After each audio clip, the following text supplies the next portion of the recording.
Bahasa Provinsi Bali, melayani dengan cinta. Salam bahasa, sahabat bahasa di mana saja sahabat bahasa berada. Senang sekali saya Buji Retno Hartining Tias saat ini menjumpai sahabat bahasa dalam program Bincang Bahasa dan Sastra. Sebuah program yang digagas oleh Balai Bahasa Provinsi Bali yang disiarkan melalui Studio Subasita Balai Bahasa Provinsi Bali. Program ini bertujuan untuk menyebarkan informasi kebahasaan dan kesastraan kepada masyarakat. Sahabat bahasa, dalam Bincang Bahasa dan Sastra kali ini kita akan membahas topik fenomena sastra koran di Indonesia. Sehubungan dengan hal itu, saat ini sudah hadir bersama saya Bapak Putu Fajar Arcana yang biasa dipanggil Belican. Belican lahir di Bali tahun 1965. Saat ini beliau menjabat redaktur Sastra Kompas. 2 buku terbarunya terbit saat pandemi berjudul Epilog Esai Kebudayaan Kompas dan Budak Naga, antologi puisi. Sebelumnya, tahun 2002, Belican sudah menerbitkan kumpulan cerpen berjudul Bunga Jepun, Samsara 2005, dan Drupadi tahun 2016. Novelnya Gandamayu tahun 2012 pernah diterbitkan oleh Teater Garasi di Gedung Kesenian Jakarta. Tahun 1997 telah menerbitkan antologi puisi Bilik Cahaya dan Manusia Gilimanuk. Demikian sekilas data narasumber kali ini ya. Selamat datang Pak Putu. Ya, terima kasih Balai Bahasa Bali sudah mengundang saya. Ya, apa kabar? Kabar baik di Jakarta lagi mendung. Baik. Sahabat bahasa di mana saja berada, kali ini kita akan membahas topik fenomena sastra koran di Indonesia. Belican, saya mau bertanya nih Belican, sebenarnya sastra Indonesia dimuat di halaman koran itu sejak kapan? Ya, ini sebenarnya fenomena yang sangat unik ya, dan itu mungkin khas di Nusantara dan mungkin khas Indonesia kemudian ya. Ini dimulai ketika koran-koran Belanda itu memuat cerita-cerita fiksi. Di tahun 1852 kira-kira terbit satu koran di Semarang bernama Semarang News ya. Itu di akhir pekan itu isinya kisah-kisah fiksi. Dan kemudian fenomena serupa muncul di Surabaya dengan Surabaya Handelsblad, sebuah koran Belanda juga. Nah, fenomena ini nyata oleh koran-koran yang berbahasa Melayu.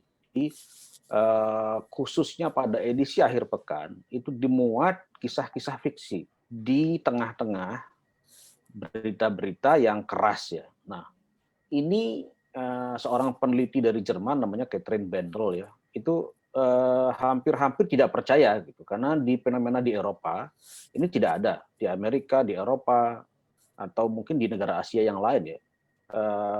Kenapa saya bilang tidak ada? Karena kisah-kisah fiksi atau sastra itu dimuat di jurnal-jurnal yang khusus sastra. Misalnya di Amerika ada Granta dan lain-lain ya. Nah, di Indonesia, jadi fiksi harus bersaing dengan berita-berita faktual yang dimuat oleh koran-koran.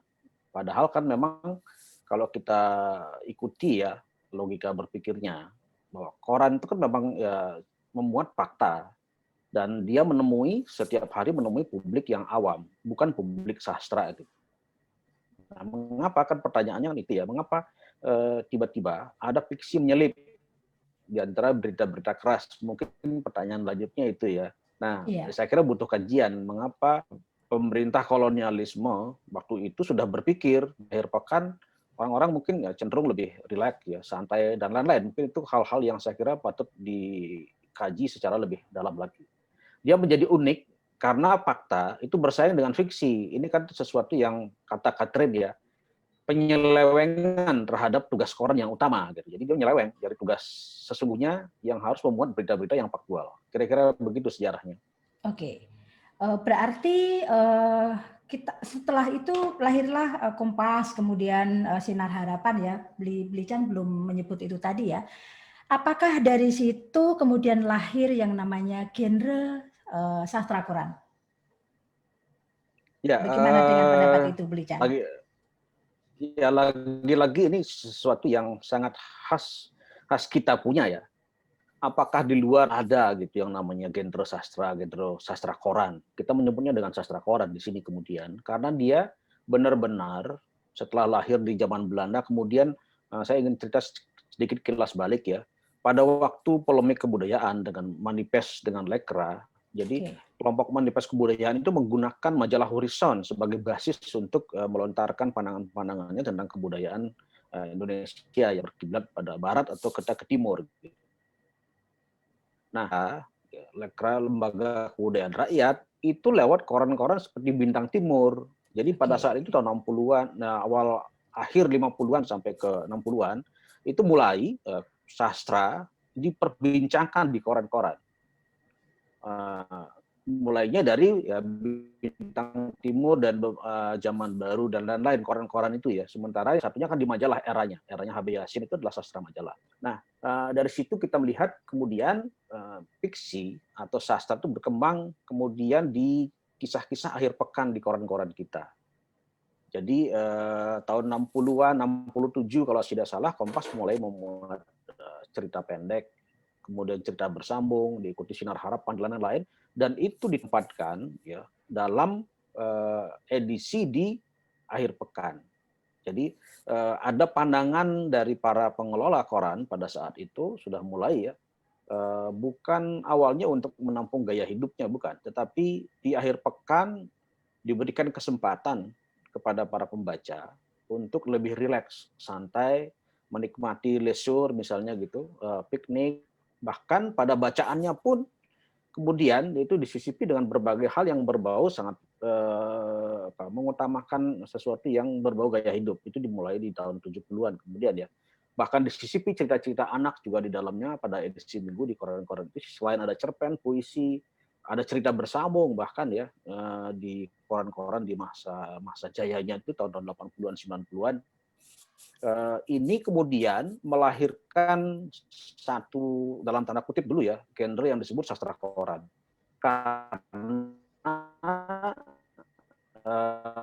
berkaitan dengan ruang ya di tempat di mana sastra itu dimuat. Sebenarnya itu intinya ya. Jadi disebutlah sastra koran. Apa itu sastra koran? Saya kira kita perbincangan berikutnya itu. Kira-kira itu yang disebut genre sastra koran. Ini menarik sekali kalau kita berbicara tentang sastra koran. Terkadang kita terjebak sastra koran definisinya itu seperti apa, begitu ya, Beli Chan ya. Lalu kira-kira kebijakan apa yang terjadi di redaksi sehingga memberikan tempat kepada sastra di koran secara umum? Itu bagaimana, Beli Chan? Jadi mungkin para pengelola dan pemilik koran sudah mulai berpikir kalau setiap hari pembaca itu dibombardir dengan fakta-fakta keras ya, kejadian-kejadian politik, krisis ekonomi, dan mungkin hal-hal yang menyangkut kemanusiaan, itu kan membuat masa sih kita tidak punya ruang jeda sedikit pun dalam soal bacaan, gitu kan kira-kira logikanya. Maka di akhir pekan ditempatkan yang berbau kreatif ya, leisure gitu, dan sastra itu menempati posisi sebagai bagian dari leisure itu.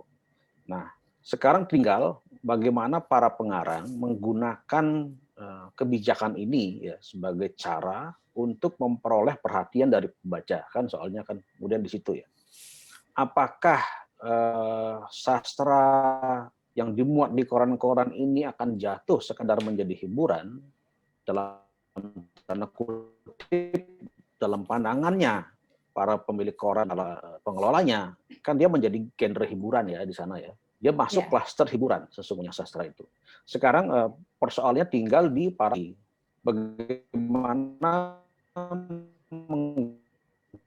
menggunakan kesempatan ini untuk hal yang tidak ada mungkin ya disuarakan dalam berita-berita yang keras itu. Jadi dia juga memuat hal-hal yang inspiratif misalnya. Tidak hanya hiburan tetapi sesuatu yang inspiratif, yang merangsang orang untuk berpikir lebih jauh tentang sebuah fenomena yang terjadi di sekitar kita misalnya.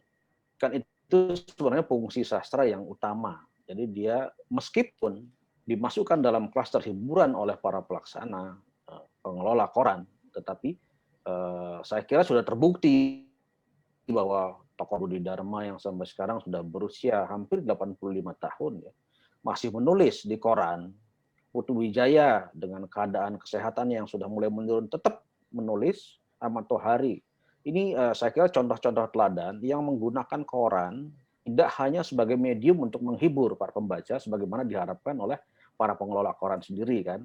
Jadi mereka menggunakan kesempatan itu untuk menyuarakan hal-hal yang barangkali tidak mampu disuarakan atau tidak sampai kepada pengambil kebijakan dari kecil di bawah misalnya. Kisah-kisah hidup orang-orang kecil yang bisa membuat kita semua berpikir ulang tentang nilai-nilai kemanusiaan dan demokrasi yang selama ini kita pilih sebagai bagian dari cara kita bernegara. Saya kira itu, Mbak Retno. Iya, baik, Intinya Belican. mengapa para Ini pengelola yang itu mengambil ini yang kebijakan. menarik ini ya, Belican ya, klaster gaya hidup dan klaster hiburan. Nah, apakah klaster-klaster itu mempengaruhi karya sastra yang dimuat di koran, Beli? Tentu saja, ini yang mungkin nanti ya, kita sebut dengan sastra koran itu ya. Kita tahu, Mbak Retno, koran itu kan sifatnya sangat cepat, ringkas, ya, padat, halaman terbatas. Nah, ketika ada genre lain, ketika ada tulisan berjenis lain masuk ya ke dalam ruang yang sebenarnya diperuntukkan bagi sebuah berita. Satu lagi tadi ya, selain ringkas, padat, ruang terbatas dan ada faktor yang disebut dengan iklan ya. Ini mempengaruhi kemudian sastra yang ini. Jadi dia harus menyesuaikan diri, istilahnya, menyesuaikan diri dengan kecenderungan sifat-sifat atau karakter yang dimiliki oleh media, ya kan, yang renyah misalnya, lentur ya, kemudian ringkas, kemudian juga padat, tidak bertele-tele, dan tentu saja sederhana. Lalu hal-hal lain seperti misalnya sastra harus tunduk kepada etika publik misalnya, sebagaimana juga koran. Jadi dia harus mengikuti pola seperti ini. Jadi etika publik yang saya maksud, sastra tidak bisa menyinggung hal-hal yang bisa dikategorisasi sebagai sensitif, misalnya mengenai SARA ya, kemudian mengenai penistaan atau ujaran kebencian, kata-kata kasar, jorok. Ini harus mengikuti semua itu. Nah, itu beberapa hal. Lalu yang lain lagi, halamannya menjadi terbatas, ringkas. Oke. Satu cerpen misalnya tidak bisa memiliki panjang lebih dari 10.000 karakter with spaces misalnya. Nah, ini kan kemudian mempengaruhi ya, sastra jenis apa yang dalam kondisi ketika dia harus menyesuaikan diri dengan kondisi sebuah koran. Saya kira itu juga saya berasumsi ini yang disebut dengan genre sastra koran itu, seperti yang kita bincangkan tadi ya. Ya, begitu ya, Beli ya. Berarti kalau begitu kondisinya, apa saja sih syarat-syarat pemuatan cerpen? Misalnya media seperti koran. Nah, seperti saya mau menulis untuk masuk ke koran Kompas. Nah, syarat-syaratnya seperti apa, Beli? Ya, saya kira syarat-syarat estetik itu memang tidak bisa dihindari ya. Jadi sebelum ngomong soal kriteria seperti itu, jadi memang mungkin satu hal yang harus disadari, harus diketahui pada kita semua, bahwa para editor sastra di koran itu umumnya adalah seorang jurnalis ya. Jadi berawal dari dia orang jurnalis, dia wartawan. Jadi sangat sedikit koran yang mengontrak atau meminta redaktur tamu, misalnya kayak katakanlah Umbulan Parangi, Gal Sumbahri pernah ya, Nirwan Dewanto, itu pernah orang-orang sastrawan-sastrawan yang memang diberikan keleluasaan, atau Asep Hamini mungkin di Kompas ya, itu diberikan semacam mandat untuk melakukan kurasi terhadap karya-karya yang masuk ke meja redaksi. Tapi sebagian besar rubrik sastra itu dikelola oleh jurnalis-jurnalis yang memiliki talenta bersastra. Misalnya seperti saya lah, salah satu contohnya ya. Nah, eh, karena dia jurnalis, maka dia mengerti apa yang selama ini menjadi rambu-rambu dari sebuah koran. Dan semua publikasi yang ada di koran harus tunduk. Itu satu hal. Selain rambu-rambu, ada hal yang lebih tinggi lagi, yaitu soal ideologi. Ya. Misalnya, katakanlah sebuah koran menganut motonya amanat hati nurani rakyat gitu. Nah,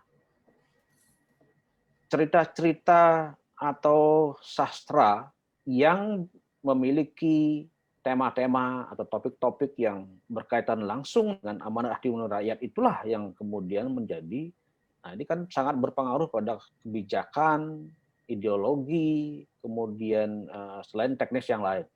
Itu kriteria-kriteria yang umum ya, yang harus diikuti oleh para penulis di koran-koran. Selain tentu saja yang sangat spesifik ya, misalnya ya tidak menyinggung sara, kemudian dia harus menggunakan bahasa yang sangat lincah, padat materinya, bisa mengembangkan karakter dalam ruang yang sangat terbatas misalnya. Itu kan hal-hal yang menjadi kriteria dasar.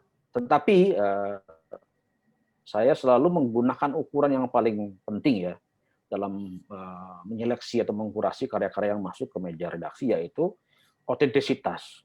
Ini saya kira kriteria yang kelihatan umum, tetapi bagi media ini berkaitan langsung dengan nilai-nilai aktualitas pegang oleh sebuah koran.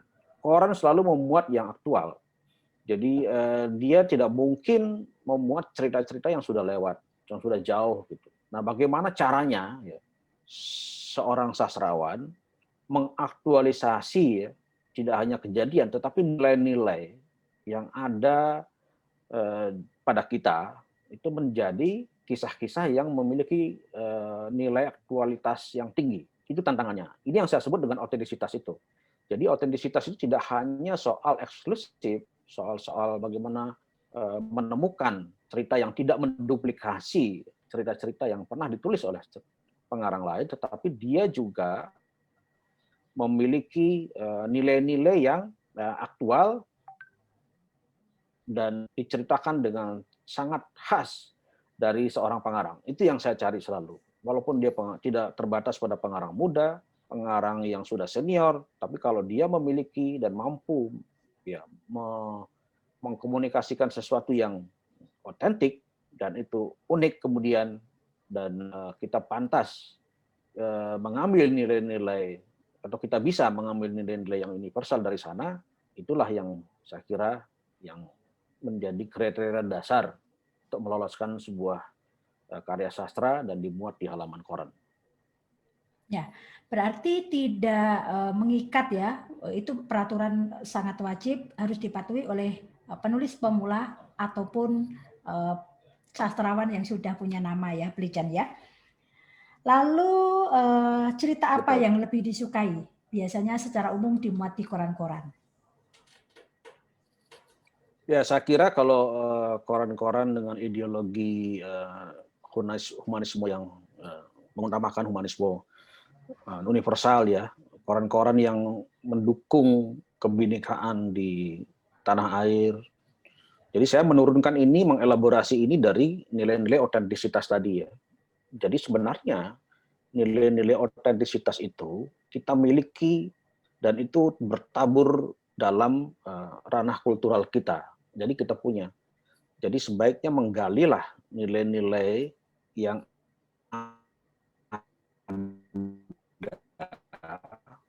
dalam bagus merayakan kebinekaan, maka kita coba ambil nilai-nilai yang paling universal yang bisa memperkaya ya, bagaimana kita menjalani kehidupan bersama sebagai bangsa yang majemuk. Saya kira itulah yang selalu hampir semua saya kira media di. Jadi harus menyuarakan setidaknya no sara ya, tidak mengandung sara ya, itu tadi ya, humanisme dan cita-cita kebinekaan. Sulit tidak untuk membuat cerita yang ringkas dan memikat? Itu seperti apa, Blijan?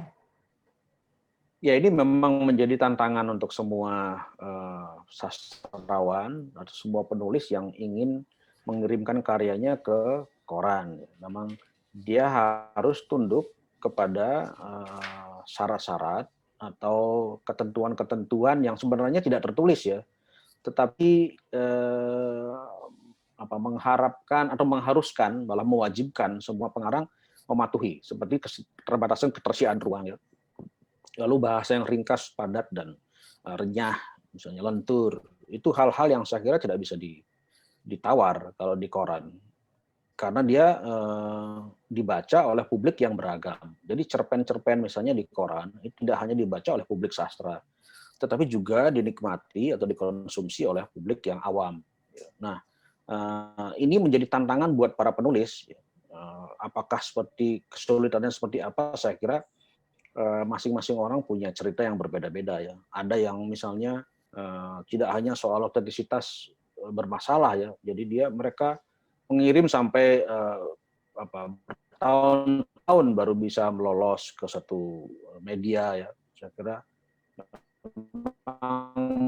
membutuhkan elan vital ya, kemampuan untuk menulis sebenarnya, tetapi kemampuan membaca dinamika ya yang berkembang di masyarakat. Saya kira itulah kemampuannya. Jadi dia mendekati sebenarnya cara berpikir seorang jurnalis sebenarnya di situ ya. Tapi saya agak ragu ya, apakah itu juga tidak dibutuhkan oleh seorang penulis. Bahwa bukankah seorang penulis juga harus selalu mengupdate dirinya untuk mengikuti dinamika baik itu sosial, politik, ekonomi, dan apalagi kemanusiaan yang ada di sekitar kita. Saya kira itu menjadi tantangan bagi semua penulis.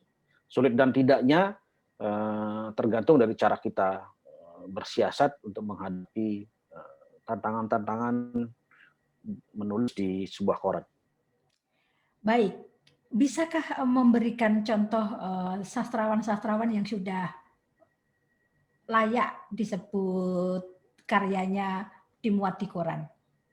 Dari generasi-generasi, bisakah diberikan contohnya, Bli? Saya kira banyak ya sejak. Ya, saya kira kalau generasi Kompas ini sudah mungkin sekarang sudah 4 lapis ya. Ini hanya contoh aja ya. Saya kira juga di koran-koran sistematisasi yang saya kira lebih misalnya tahun 92 kan itu kan mulai diterbitkan buku cerpen atau logi cerpen pilihan Kompas. Dari situ kita bisa melihat generasi-generasi yang pernah menulis di Kompas. Sebutlah misalnya generasi zamannya Umar Khayyam, tahun-tahun 60-an, 70-an. Kemudian ada Kunto Wijoyo, ya, tetapi mereka mulai menulis di koran-koran. Jadi Kunto Wijoyo, kemudian Umar Khayyam, lalu muncul puluhan bawahnya ada Arswendo Atmiloto ya. Dan itu kemudian diikuti oleh Budi Dharma, Ahmad Tohari, terus kemudian Putu Wijaya. Tadinya mereka semua penulis-penulis majalah. Tetapi ketika koran membuka rubrik sastra, terutama rubrik cerpen, ini seperti ada semacam aliran ya, semacam migrasi penulis-penulis majalah, dan kebetulan majalah ini kemudian akan terbitnya juga lama ya, bulanan, kemudian juga persaingan makin lama makin ketat, lalu juga ada era di mana majalah mulai menurun ya, mulai menurun ketika Horizon saya kira mulai menurun, ini migrasi ini besar-besaran ke koran kemudian. Nah, generasi berikut itu kan muncul setelah eranya Budi Dharma, Ahmad Tohari, muncul kemudian ada Seno Gembira Aji Dharma ya, saya kira. Kemudian ada Yanus Anugroho, Agus Nur, ya, itu lapis-lapis yang saya kira 2-3 generasi sudah.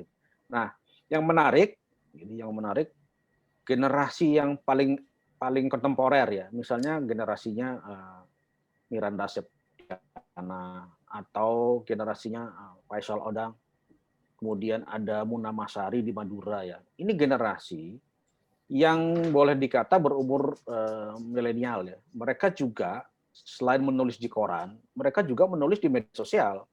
Mereka juga memposting mungkin karya-karya mereka ya dalam bentuk ringkas itu di media sosial yang mereka miliki. Ya. Ya, ini contoh fenomena yang dari Bali, Bli, yang bisa dipertimbangkan, sastrawan dari Bali.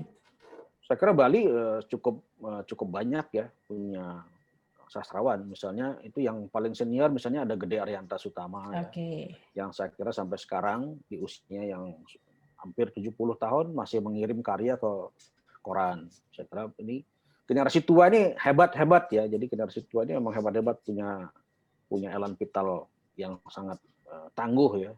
Di bawah itu saya kira masih ada Oka Rusmini misalnya, ada anak muda Suparto ya yang dari Karangasem ya. Sebagian besar memang berbasis jurnalis mereka ini, dan generasi-generasi melapisi penulis-penulis yang selama ini sudah mengirim karya-karyanya dan sudah lolos di Kompas. Oh ya, saya kira di Singaraja ada Arjono Ole juga ya yang ya beli Ole ya. Ole itu mulai sangat aktif ya, sekira 5 tahun terakhir ya, untuk setiap tahun karyanya selalu ada di Kompas, dan kemudian Kompas ya, di antologi generasi di bawahnya ya. masih akan. Nah, ini kan generasi dalam frekuensi penerbitan yang sangat terbatas. Jadi setahun itu kan cuma 52 minggu. Jadi 52 minggu ini kemudian direbut oleh 5 generasi yang ada, karena mereka masih menulis semua. 5 generasi ini tersebar di berbagai daerah tentu saja. Bayangkan jumlahnya. Itu belum lagi, jadi mereka yang migrasi dari anak-anak muda yang sekarang sangat antusias untuk menulis di koran. Ya.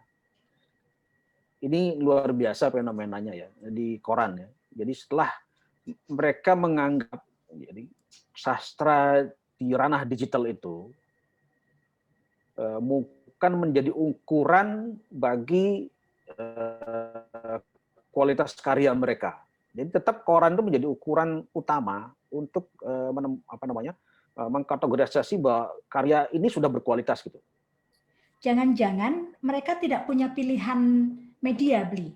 Sebenarnya mereka menulis di koran itu karena prestis korannya atau redakturnya? Saya kira pertama-tama mungkin karena koran ya, sudah jelas hubungannya bahwa koran dengan jumlah tiras yang paling tinggi itu menjadi incaran hampir seluruh penulis ya. Karena ketersebaran itu akan sangat mempengaruhi ketersebaran karyanya. Yang pertama itu, yang kedua barulah kemudian siapa redakturnya. Jadi umumnya ya redaktur dunia sastra. Jadi mereka juga saling kenal. Tetapi ya seorang redaktur koran memiliki satu otoritas ya yang tidak hanya mewakili dunia kesastraan. Mungkin ini yang penting ya. Tidak hanya mewakili dunia pencapaian artistik dari dunia kesastraan, tetapi dia juga representasi dari ideologi yang diemban oleh sebuah media ya kan, itu kan. Jadi dua hal ini kemudian menjadi tantangan yang sangat memberikan semacam adrenalin para pengarang ini menjadi terpacu terus-menerus gitu. Sehingga mereka berusaha menembus kurang yang dikenal sekarang. Nah, saya kira ini era sekarang ini di mana koran-koran mulai menurun justru ketika halaman-halaman koran tergerus oleh munculnya fenomena baru, ya, kultur baru, yaitu dunia digital ya. Tetapi yang terjadi justru ledakan pengiriman karya sastra ke koran makin lama makin tinggi malah. Jadi saya berpikir bahwa koran tetap menjadi acuan nilai untuk mengukur pencapaian seorang sastrawan. Dunia digital masih belum bisa menjanjikan sesuatu yang saya kira lebih tinggi di apa yang dicapai dari koran. Karena dianggap kadang-kadang dunia digital ini kan tidak diasuh oleh seorang redaktur yang punya kualifikasi tertentu, satu hal. Yang kedua juga mungkin walaupun persebarannya juga sangat tinggi, sangat bisa disebar kemana-mana ya, tetapi juga kadang-kadang faktor kurasi juga mempengaruhi. Jadi mereka ingin mengukur sampai di mana sih gue sekarang karya saya diapresiasi oleh seorang redaktur. Saya kira itu juga menjadi faktor. Selain honor, Bli, selain honor, apakah ini menjadi capaian seorang sastrawan menulis di koran? Atau tidak memikirkan honor itu, yang penting karyanya dimuat di koran? Saya kira ada banyak kepentingan ya. Ya, kalau sastrawan-sastrawan yang saya kira sudah punya nama, mungkin faktor honorarium menjadi hal yang kedua ya. Jadi itu kan nilainya mungkin sangat relatif ya. Jadi masing-masing koran pasti memiliki standar-standar yang berbeda ya kan. Nah, mengapa seorang seperti Budi Dharma yang paling senior sekarang masih menulis gitu untuk koran? Ini kan sebuah pertanyaan ya, walaupun tidak harus dikonfirmasi kepada Pak Budi ya. Tetapi saya melihat ada semacam bukan keinginan, macam dorongan ya, semacam dorongan yang membuat mereka harus tetap melakukan aktualisasi terhadap dirinya sendiri. Menulis adalah daya hidupnya. Nah, ketika mereka memperoleh momentum daya hidup itu, lalu ketika ingin mengkomunikasikan ini kepada pembaca, mereka berpikir kan, masyarakat mana yang saya harus tuju agar ya, daya hidup yang saya representasikan ke dalam sebuah karya ini bisa dibaca oleh masyarakat yang tepat gitu. Kadang-kadang pilihannya terbatas memang, Mbak Retno. Pilihannya ya koran ini, koran A, koran B gitu ya. Ya disitulah saya kira letaknya. Honor itu menjadi nomor 2. Jadi yang pertama adalah daya hidup, lalu berkomunikasi dengan pembaca yang tepat gitu. Kira-kira begitu. Nah, ada memang orang-orang tertentu yang semacam adu peruntungan ya. Mungkin setiap liburan itu selalu lonjakan pengiriman secara statistik untuk cerpen Kompas selalu tinggi. Lalu menjelang akhir tahun lonjakannya bisa 16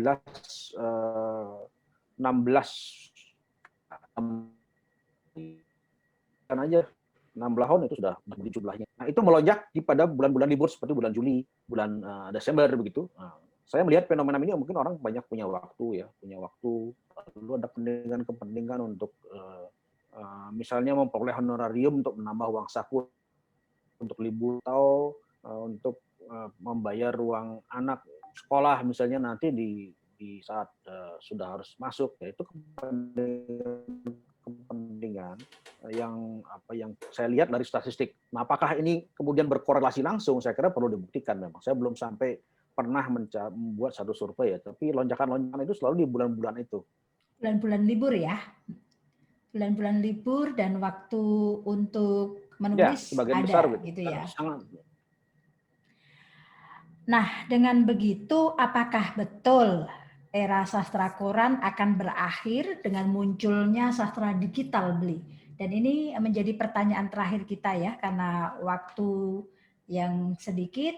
Jadi saya ingin pertanyaan penutup saya untuk Bli Chan. Apakah betul era sastra koran ini akan berakhir?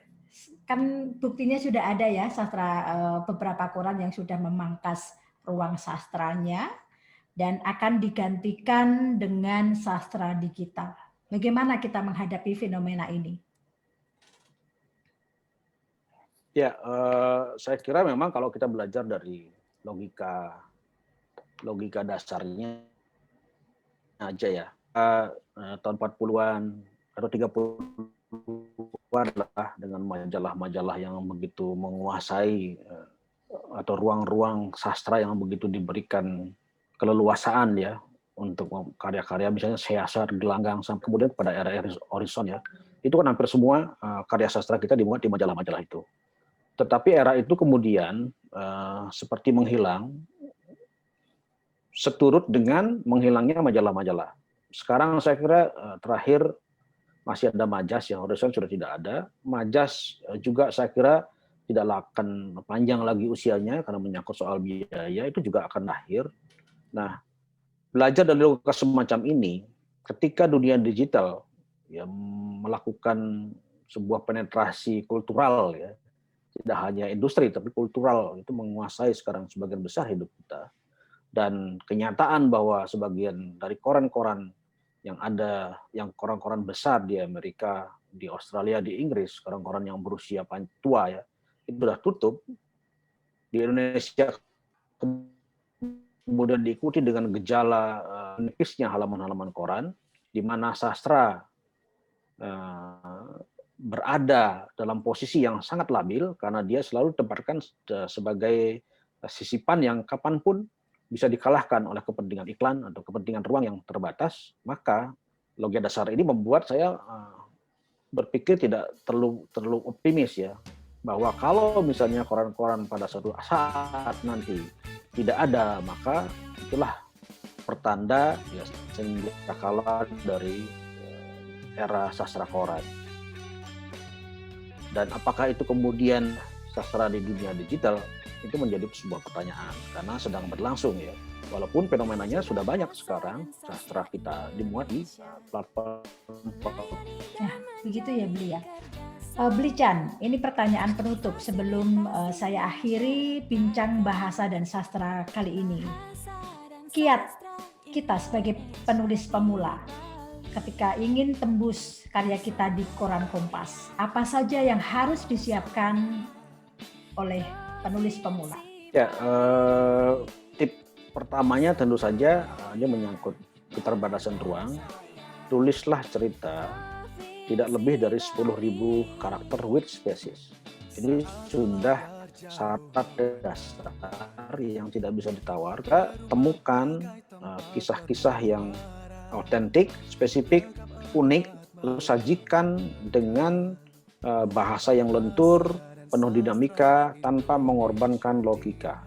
Bermainlah dalam ruang terbatas itu untuk mengembangkan cerita-cerita menjadi yang menarik kepada para pembaca. Saya kira itu pegangan dasar saya selalu dalam melakukan kurasi terhadap cerita-cerita yang masuk ke meja redaksi. Baik, sahabat bahasa di mana saja sahabat bahasa berada. Sangat menarik pembicaraan kita kali ini tentang fenomena sastra koran di Indonesia. Namun pembahasan kita harus kita akhiri karena kita terbatas oleh waktu. Terima kasih kepada Beli Chan, Bapak Putu Fajar Arcana ya, telah berbagi informasi dalam bincang bahasa dan sastra kali ini. Terima kasih kami sampaikan kepada pendengar yang telah setia mengikuti acara ini. Semoga pembicaraan kali ini dapat bermanfaat bagi sahabat bahasa. Terima kasih atas perhatian sahabat bahasa. Sampai jumpa pada siaran selanjutnya. Salam bahasa.